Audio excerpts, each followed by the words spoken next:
বন্ধুরা, আজকের এই ভিডিওটা আমি আপনাদের থেকে শেয়ার করেছি আমার 7 থেকে 12 তারিখের দিনগুলোকে, যে দিনগুলোর ছোট ছোট টুকরো আমার জীবনের খুবই ভালো মুহূর্ত ছিল, সেগুলোই আপনাদের সাথে শেয়ার করেছি। দেখবেন ভালো লাগলে অবশ্যই বন্ধুরা শেয়ার, সাবস্ক্রাইব আর কমেন্ট করতে ভুলবেন না, আর লাইক তো অবশ্যই করবে। দেখুন আমার এই ছোট্ট ভিডিওটা।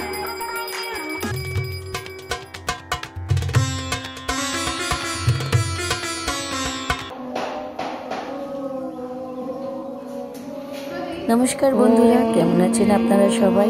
আমি রূপা একবার আবার আমাদের রূপালী জিন্দেগিতে আপনাদের স্বাগত জানাই।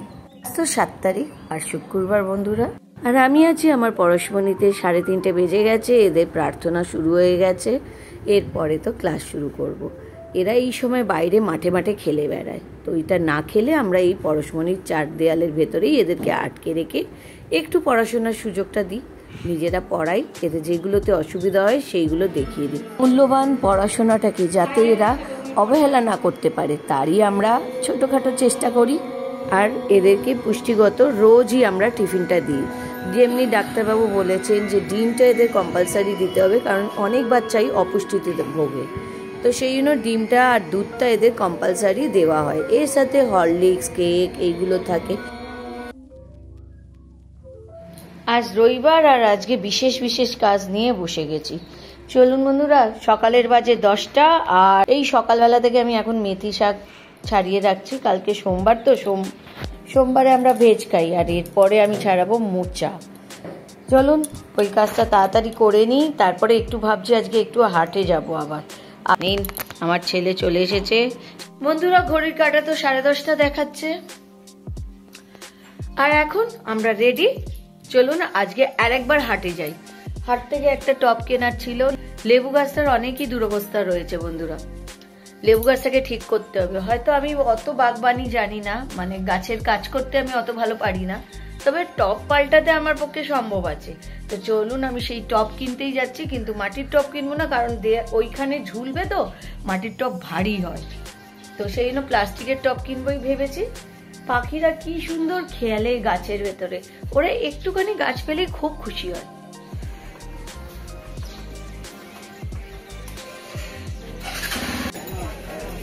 এইটা কি গাছ? লালটা, লাল। কত দাম এগুলো? হ্যাঁ, এইটার কত দাম? সন্ধে বাজে 7টা, আর আমরা চলে এসেছি সিথির মোড়েতে। সিথির মোড়েতে আজকে তিলোত্তমার জন্মদিন পালন করা হচ্ছে। 32 বছর পুরনের বেলুন আজকে আকাশে ওড়ানো হবে, আর একজোট হয়ে প্রতিবাদে মুখরিত হয়ে পড়েছে। 6 মাস হয়ে গেল, এখনো প্রতিবাদ চলছে, আর এর শেষ কবে হবে কিছুই জানা নেই। তাই এখনো প্রতিবাদ চলছে আর চলবে, তাই আজকেও আমরা সেখানেই উপস্থিত হয়েছি। আর ডক্টর অর্ণব সেন সেইখানে আমাদেরকে কিছু বলছেন, শুনুন। রাষ্ট্রীয় হত্যার কথা, রাষ্ট্রীয় সেই হত্যার কথা আশা করি নতুন করে আর বলার কিছু নেই। আজ বেঁচে থাকলে আমাদের তিলোত্তমার আজকে 32 বছর বয়স হতো। আমরা দীর্ঘ 6 মাস ধরে বিচারের নামে, গণতন্ত্রের নামে এক আশ্চর্য তামাশা দেখলাম, আশ্চর্য তামাশা। আমরা প্রত্যেকে দেখলাম নানা লোকেদের নানা রকম ভূমিকা, রাজ্য সরকারের ভূমিকা, কেন্দ্র সরকারের ভূমিকা, রাজ্য পুলিশের ভূমিকা, সিবিআই এর ভূমিকা, সুপ্রিম কোর্টের ভূমিকা। কি করে তিলে তিলে আমাদের মতো সাধারণ মানুষ কোন রকম অসৎ কাজ করি না। আমার সাথে যারা ডিউটিতে ছিল তাদের কাউকে পর্যাপ্ত জিজ্ঞাসাবাদ করা হয়নি, বা সামান্য জিজ্ঞাসাবাদ করে ছেড়ে দেওয়া হয়েছে, কাউকে হেফাজতেও নেওয়া হয়নি। তাহলে তাদের নাম, তাদের কাউকে হেফাজতে নেওয়া হয়নি। এটা বিচারের নামে প্রহসন নয়। আমরা জানতে পারলাম ন্যায় বিচার, তারা চাইছে ন্যায় বিচার হোক, নিজের জন্য নয়, তারা চাইছে বাংলার এক মেয়ের জন্য, এই বাংলায় একটা এক্সাম্পল তৈরি হোক। যে এইভাবেই প্রতিবাদ মিছিলে ডাক্তাররা মিলে সবাই নিজস্ব ক্ষোভ প্রকাশ করলেন। এক এক করে এসেছেন, কেউ আবৃত্তি করে, কেউ গান করে নিজেদের দুঃখটা প্রকাশ করলেন। আর তিলোত্তমার জন্মদিনটা এইভাবেই পালন হলো। 32টা মোমবাতি জ্বালানো হলো, আর এরপরে বন্ধুরা 32টা বেলুনও আকাশে ওড়ানো হবে। দুঃসময়, যদিও সন্ধ্যা আসিছে মন্দ্র মন্থরে, সব বন্ধ করো না পাখা। এ নভে মুখর বনমর মর গুঞ্জিত, অন্ধ বন্ধ করো না পাখা। এ নভে মুখর বনমর মর গুঞ্জিত, এ যে অজাগর গরজ সাগর ফুলিছে, এ নহে কুঞ্জ কুন্দ কুসুম রঞ্জিত, ফেনুহিল্লন কল কল্লোলে দুলিছে।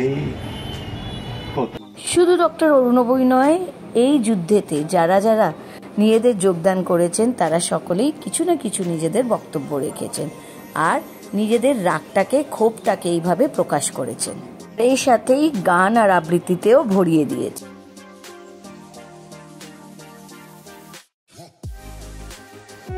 বাঁচাবে আমায় যদি, মারবে কেন তবে,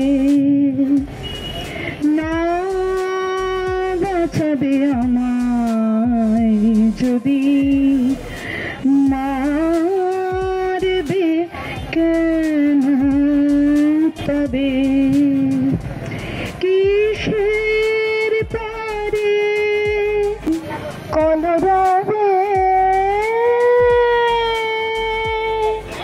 না বাঁচাবে আমার। আমাদের সবাই পরশমণির তরফ থেকে অনেকেই এসেছি এখানে, চেনা চেনা মুখ অনেকেই আছে। এছাড়া সুস্মিতা দি তো আরজিকর অব্দি গেছিল, এখান থেকে পায়ে হেঁটে আরজিকরে গিয়েছিলেন প্রতিবাদ মিছিলে। জন্মদিন পালনের জন্য গিয়েছিলেন ওখানে স্ট্যাচুতে মালা পরাতে। বন্ধুরা, আজকে তো আমাদের সবারই মন ভারাক্রান্ত। চরণ ভরে কাঁপে ধরা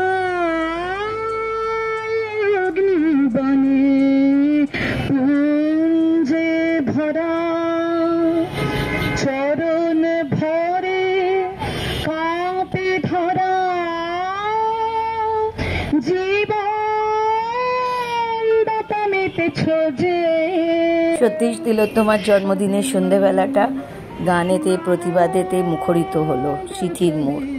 আমরা সত্যি ভারাক্রান্ত, একটা বাংলার মেয়ে এইভাবে তাকে চলে যেতে হলো, এত নৃশংসভাবে তাকে চলে যেতে হলো। কতটুকুনি বা বোঝার ক্ষমতা আছে আমাদের? অর্ধেক জিনিস তো আমাদের কাছে এখনো অধরা, অনেক কিছু প্রশ্ন চিহ্ন হয়ে রয়েছে। তখনই এই আন্দোলনে আসি, মনটা পুরোপুরি ভারাক্রান্ত হয়ে যায়। তিলোত্তমার কথা বেশি করে মনে পড়ে। মন কল্পনা করে নেবে হয়তো এই বেলুন সত্যি সত্যি তিলোত্তমার সাথে দেখা করতে যাচ্ছে।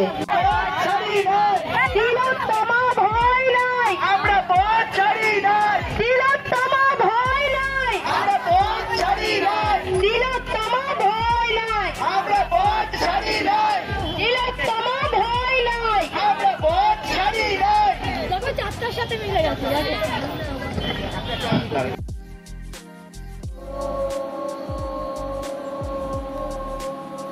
পরশমণিতে আর একটা দিনের শুরু হলো, সোমবার আজকে, আর দুপুরে 3:15 বাজে। আর এদের 5 মিনিটের জন্য এইভাবে স্থির হয়ে বসে থাকে, ওমটা করানো হয়, কারণ যাতে এদের মনটা পড়ায় বসে।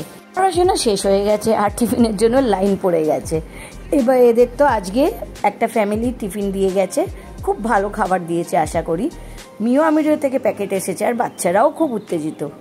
আমার বাচ্চারা কি কিউট না, আর সব লাইনে দাঁড়িয়ে আছে, সব পিপির বাচ্চা, 1-এর বাচ্চা, 2-এর বাচ্চা।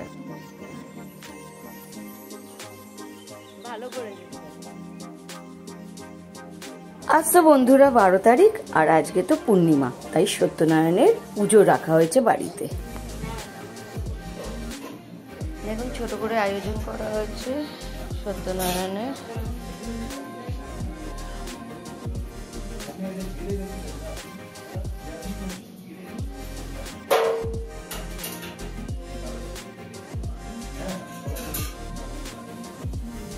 আলপনাটা কি সুন্দর দেওয়া হয়েছে না বন্ধুরা? সায়ন্তিকা বসে বসে আলপনা দিয়েছে, ও নির্জলা উপোসও করেছে পুজোটা দেওয়ার জন্য। কি সুন্দর আলপনা দিয়েছে দেখুন, আমি তো জীবনেও পারবো না এরকম এত সুন্দর আলপনা দিতে।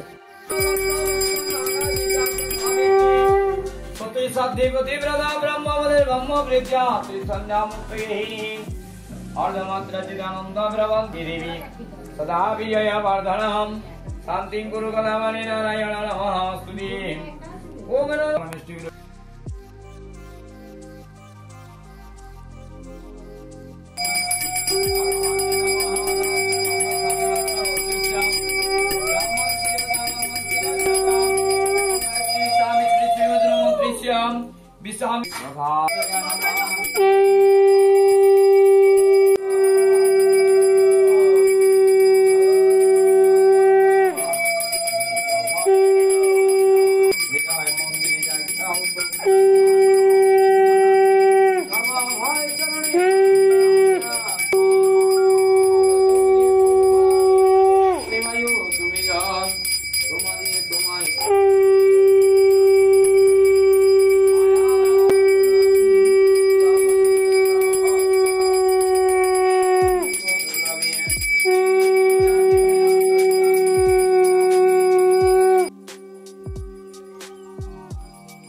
আসলে সায়ন্তিকা বিয়ে হয়ে আসার পরে এই বাড়িতে এখনো অব্দি সত্যনারায়ণের পুজোটা দেওয়া হয়নি, তাই জন্য আজকে দেওয়া হলো। ঠিক করলাম যে আজকেই সুন্দর দিনে পুজোটা দেওয়া হোক।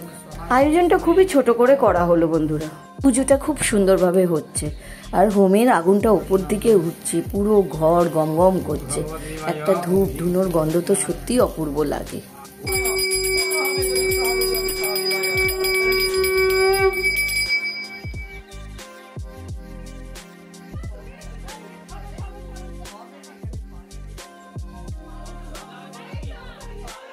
রাত অনেক হয়ে গেছে বন্ধুরা, আর এখানে সব ভাই বোনেরা শিবার পিছনে পড়ে গেছে। শিবা কি একটা ব্যায়াম শিখেছে, সেই ব্যায়ামটা শেখার জন্য সবাই ব্যস্ত হয়ে পড়েছে। চলুন আমরাও একটু ওর কাছ থেকে ব্যায়াম শিখি। শরীর স্বাস্থ্য ঠিক রাখতে গেলে তো বন্ধুরা ব্যায়ামটা খুবই দরকারি। কিন্তু বন্ধুরা এবারে তো ভ্লগ শেষ করার সময় হয়ে গেছে। আশা করি বন্ধুরা আপনাদের এই ভ্লগটাও ভীষণই ভালো লেগে থাকবে। তাহলে আপনারা অবশ্যই লাইক করবেন, শেয়ার করবেন আর সাবস্ক্রাইব করতে ভুলবেন না বন্ধুরা। বেল আইকনও টিপবেন যাতে নতুন নোটিফিকেশন আপনাদের অবধি পৌঁছে যায়। আবার নতুন ব্লগে নতুনভাবে বন্ধুরা আপনাদের কাছে উপস্থিত হব। ততদিন আপনারা ভালো থাকবেন, সুস্থ থাকবেন আর আমাদের ভিডিওটা দেখতে থাকবেন। গুড নাইট বন্ধুরা।